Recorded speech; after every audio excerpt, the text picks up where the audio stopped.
We'll begin with a few questions in the room. Jornel, congratulations on the win, man. How are you feeling after that one? Good, man. My shins are sore, but I feel good, man. I feel good. For sure, and it was a tough battle.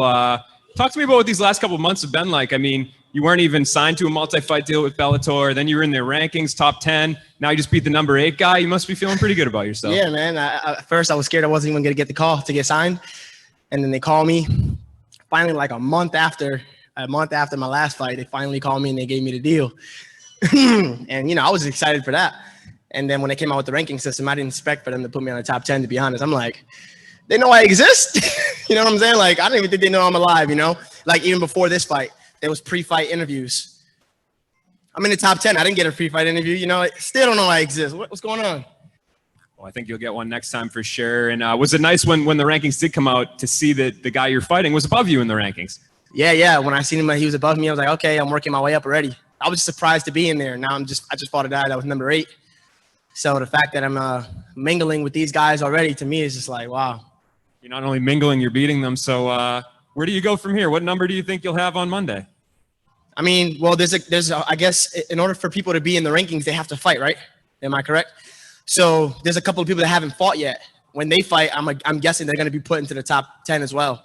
I expect probably to go like to number 8. And then once those guys get ranked, I'll probably be pushed back to number 10, I'm guessing. Because those guys that haven't fought yet, they have bigger records. So I'm guessing I'll move up and then I'll move back again. But to me, I don't care. You know, it's just about beating every single opponent. I'm not too worried about the rankings. You said your shins are a little sore. Other than that, you feeling all right? You want to get back in there soon? Take some time off? What do you think the future holds? Yeah, man. I just want to get in. I want to get in 3 before I turn 26. So that was my first one. I want to get 2 more in.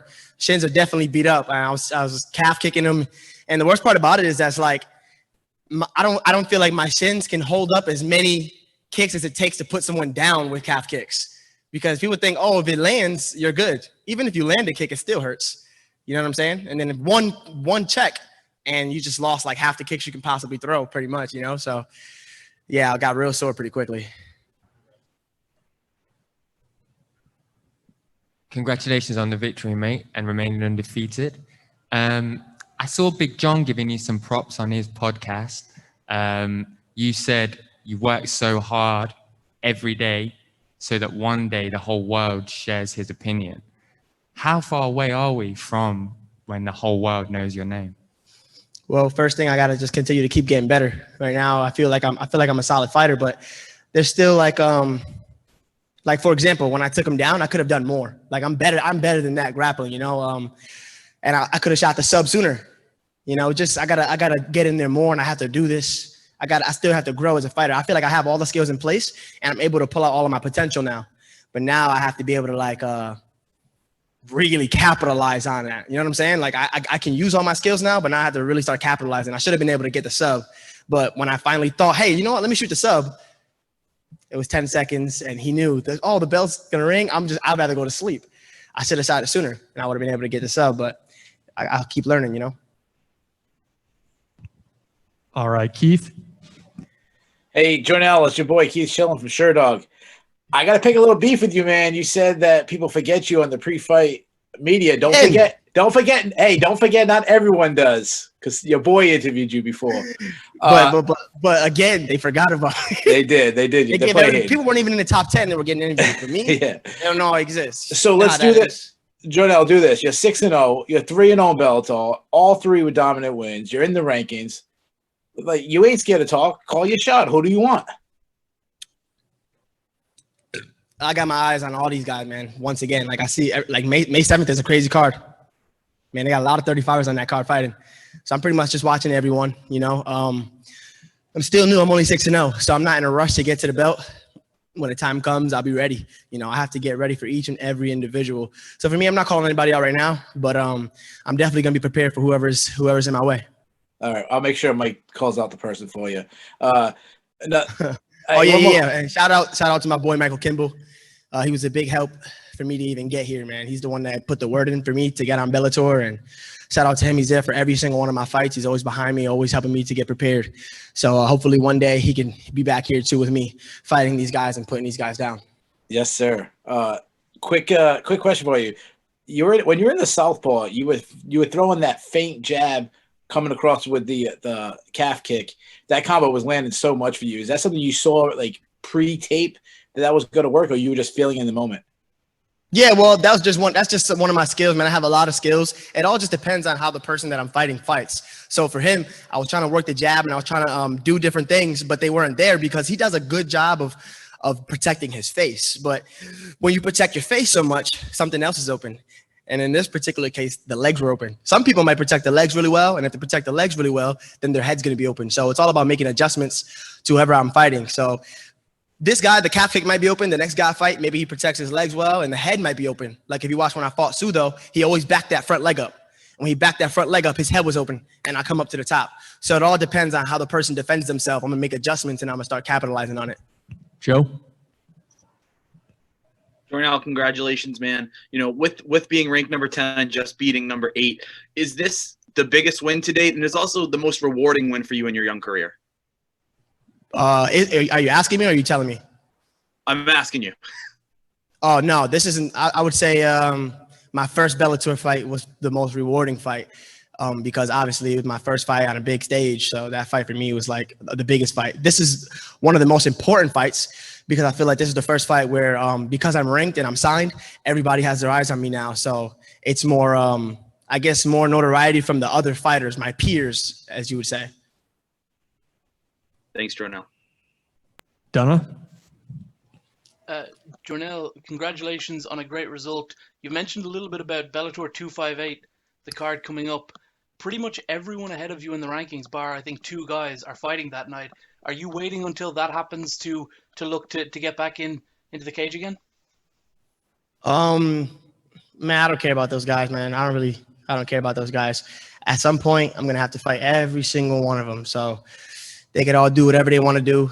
The guys who aren't ranked can do what they want to do. The guys who haven't even fought for Bellator can do what they want.